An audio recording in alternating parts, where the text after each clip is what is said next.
seorang anak berlari dengan tergesa-gesa menuju rumah Bu Ranti. "Bu, itu Bu, di asrama!" teriak anak kecil bernama Gio yang tinggal di rumah Bu Ranti. "Apalagi Gio? Bocah-bocah itu lagi?" tanya Bu Ranti. "Iya Bu," jawabnya yang terengah-engah. "Ya sudah, sana masuk, beres-beres dulu, terus nanti cerita ke Mas Danan," ucap Bu Ranti. "Mas Danan udah sampai Bu?" tanya Gio yang dijawab dengan anggukan oleh Bu Ranti. Sesuai rencana hari ini aku kembali ke desa Sukmaraya, sebuah desa di daerah pegunungan dengan sebuah pohon beringin raksasa yang selalu dapat dilihat dari sisi manapun di desa ini. "Mas Danan, udah lama?" ucap Gio yang sepertinya menunggu kedatanganku. "Lumayan, udah sempat istirahat kok," jawabku pada seorang bocah yang dulu aku kenal sedikit pemalu. "Mas Cahyo gak ikut Mas?" tanyanya sekali lagi yang membuat aku sedikit bingung untuk menjawab. "Nanti Mas Cahyo nyusul kok," jawabku seadanya. "Mas, Gio mau cerita, di asrama ada penampakan. Teman-temanku gak ada yang percaya Mas," ucapnya dengan tergesa-gesa. "Ya udah, ceritanya sambil jalan aja yuk." Aku langsung mengajak Gio menuju asrama di belakang sekolahnya sekaligus mendengarkan ceritanya di perjalanan. Sepanjang perjalanan, Gio menceritakan cerita-cerita yang belum pernah kudengar darinya. Mulai dari saat ia bertemu hantu Mirah, dikejar makhluk bernama Lelepah, hingga mengembalikan kalung titipan Pak Kuswara kepada hantu Mirah di pohon beringin. Yang terakhir cukup membuat aku cemas. Baru-baru ini ia melihat beberapa anak bermain di sekitaran asrama, padahal anak-anak asrama tersebut masih sekolah. Seorang temannya pernah ikut bermain bersama anak-anak itu dan akhirnya hilang, dan baru ditemukan setelah 3 hari di kolong kasur gudang asrama dengan kondisi yang lemas. "Ini asramanya Mas Danan," cerita Gio dengan menunjukkan sekompleks bangunan tua di belakang sekolahnya. Ternyata pohon beringin raksasa yang terlihat dari seluruh penjuru desa ini terletak tepat di sebelah komplek asrama ini.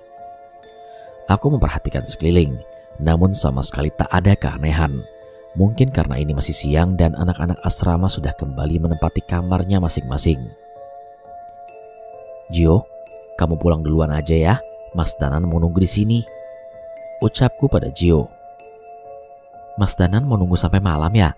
Gak apa-apa Mas, aku ikut," bantah Gio yang terlihat semakin berani dibandingkan sebelumnya. "Yakin? Tapi kalau ada bahaya, kamu nurut ya sama Mas Danan," perintahku pada Gio. "Oke Mas." Gio segera sepakat tanpa membantah. Kami menunggu di sebuah bangunan tua. Katanya di sini dulu Gio pernah bertemu Mirah dan setelahnya sempat melihat roh anak-anak asrama itu. Ketika hari semakin malam, lampu-lampu asrama mulai dinyalakan, namun ternyata tidak seterang yang aku bayangkan. "Main yuk." Mendadak terdengar suara anak kecil dari luar bangunan. "Aku hitung sampai 10 ya, kamu ngumpet." Suara anak lain terdengar lagi. Aku keluar bangunan dan mencari asal suara itu, namun sama sekali tidak ditemukan sumber suara itu. Gio mencoba melihatku dari jendela bangunan tua tempat kami menunggu, namun ia terjatuh ketika melihat sosok wajah anak kecil pucat yang muncul dari jendela. "Kok kamu gak ngumpet?" Suara itu muncul dari kepala yang menakuti Gio. Gio yang ketakutan segera berlari dan menghampiriku. "Tenang, jangan jauh-jauh dari Mas Danan ya," ucapku mencoba menenangkan Gio. Aku menajamkan pendengaranku. Samar-samar terdengar suara bocah-bocah tanpa wujud yang bermain di seluruh tempat ini. Aku mengikuti suara itu hingga sampai di gudang tempat anak hilang itu ditemukan. Namun belum sempat masuk ke dalam, dari atas pintu muncul sesosok kepala anak kecil, menggantung terbalik dengan darah yang mengucur di hidung menuju dahinya. "Ini persembunyianku, jangan di sini," ucap anak itu. Aku melompat mundur dan menghindarinya, dan belum sempat membacakan doa ataupun mantra, roh anak kecil itu sudah menghilang dari pandanganku. Tangan Gio menggenggamku dengan gemetar. Sepertinya kejadian tadi membuat nyalinya cukup ciut. Sabar ya, ternyata susah juga mencari mereka, ucapku pada Gio. Iya mas, tapi ada satu yang gak pernah pindah-pindah, balas Gio. Maksud kamu? Tanyaku yang penasaran dengan ucapannya.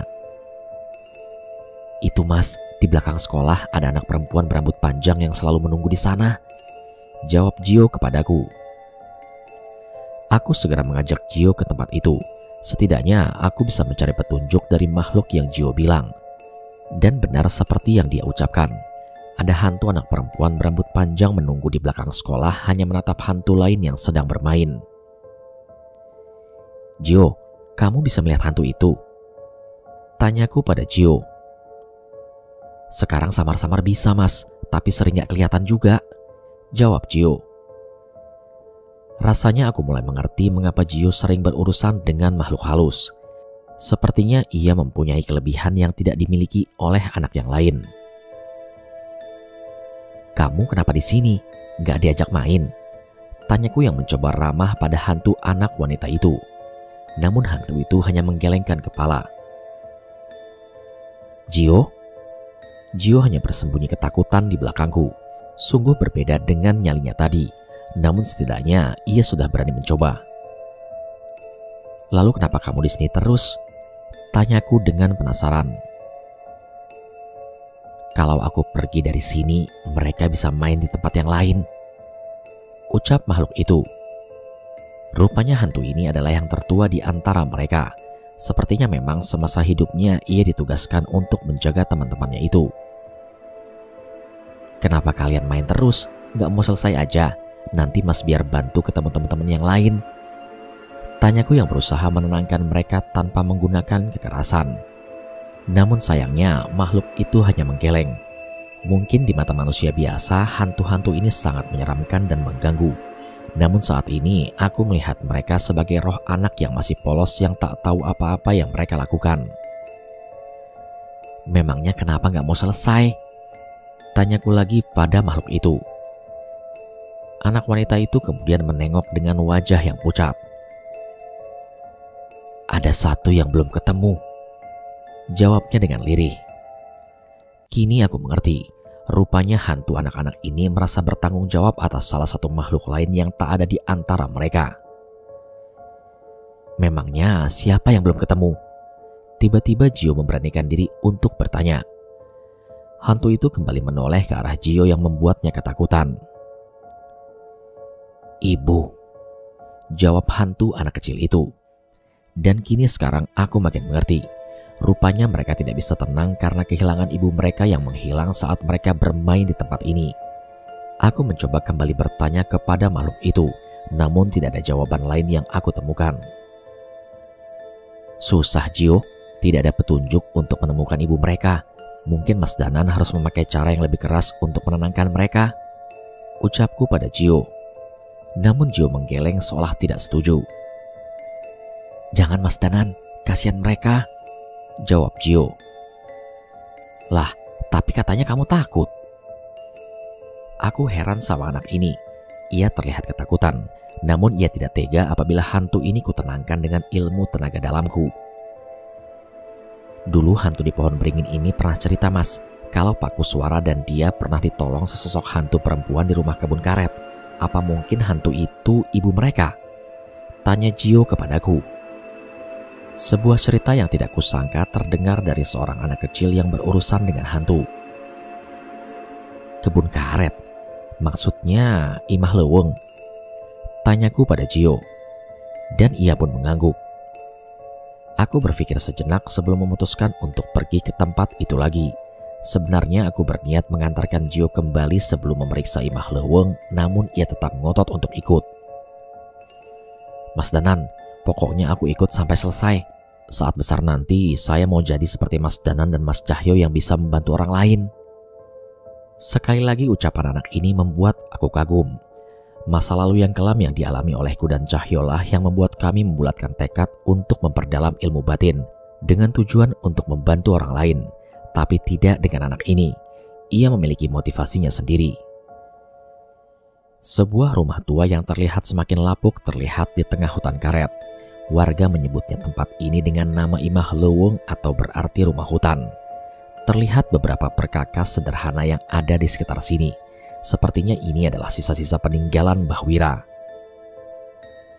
Kalau memang masih ada hantu di sini, dia pasti sudah diurusin sama Mbah Wira, ucapku pada Gio. Tapi cerita dari Mirah begitu, Mas, bantah Gio. Aku mencoba mengingat-ingat selama dulu memasuki bangunan ini, tapi aku tidak pernah menemukan hantu lain selain anak buah Brakaraswana. Namun ucapan Gio juga patut untuk dibuktikan. Kami melangkah masuk ke sebuah rumah tua yang gelap dengan bantuan senter yang aku bawa. Selangkah demi selangkah memperhatikan ruangan-ruangan yang sudah banyak dirusak oleh rayap. Tak ada hal mencurigakan di tempat ini, namun Gio terlihat merinding saat menatap ke arahku. "Gio, kamu kenapa?" tanyaku yang keheranan. Kali ini tubuhnya benar-benar terlihat ketakutan. Ia menunjuk ke arahku seolah melihat sesuatu. Aku menoleh ke belakang ke arah tangan Gio menunjuk. Dan ternyata di belakangku sudah terdapat sesosok makhluk dengan rambut panjang menutupi seluruh tubuhnya dan darah yang hampir tak berhenti mengalir dari matanya. Gio yang ketakutan berlari sekuat tenaga ke sebuah ruangan yang pernah aku masuki, ruang penumbalan. Aku mengejarnya, khawatir dengan apa yang masih tersisa di sana, namun hantu itu lebih cepat memasuki ruangan itu. "Pergi!" Suara makhluk itu terdengar mengarah ke arah Gio yang meringkuk di pojok ruangan. Melihat hal itu, aku membacakan doa-doa penenang dan ayat suci untuk hantu yang mengejar Gio itu. Perlahan darah dari matanya menghilang dan wujudnya berubah menjadi seorang wanita tua. Sebuah penglihatan muncul di kepalaku mengenai seorang ibu yang menemani anak-anaknya bermain petak umpet di sore hari. Keluarga ini merupakan pemilik tanah sebenarnya yang digunakan untuk kebun karet.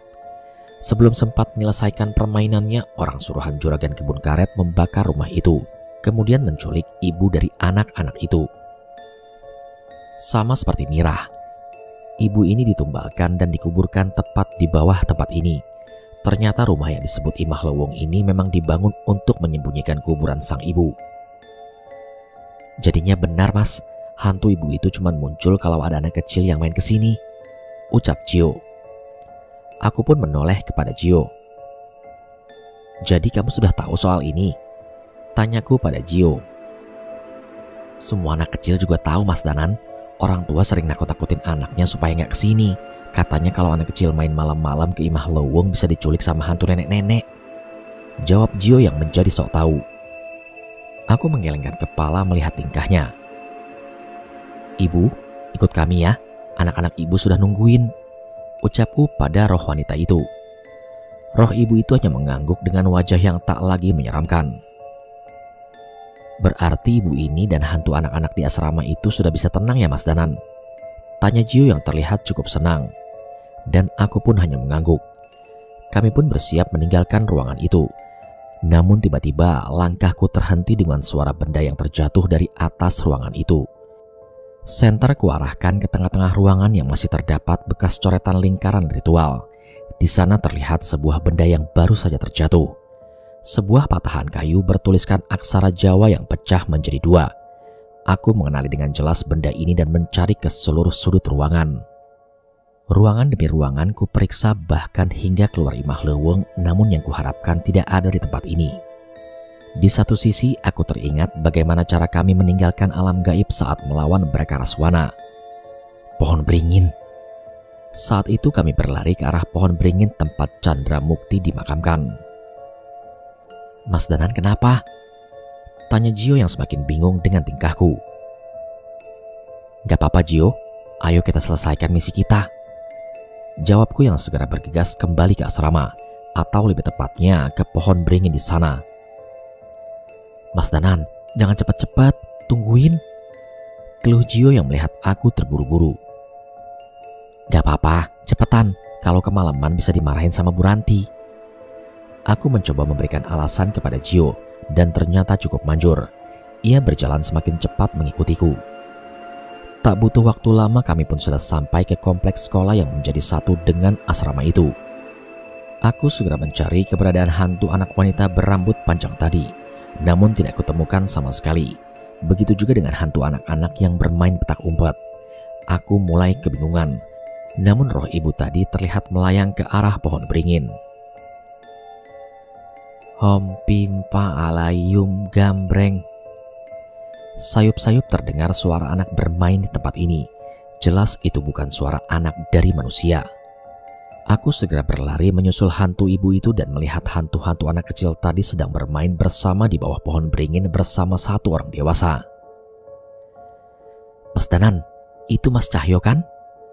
Tanya Gio sambil menunjuk ke arah seorang pria yang identik dengan sarung kebanggaannya yang terlihat di bahunya.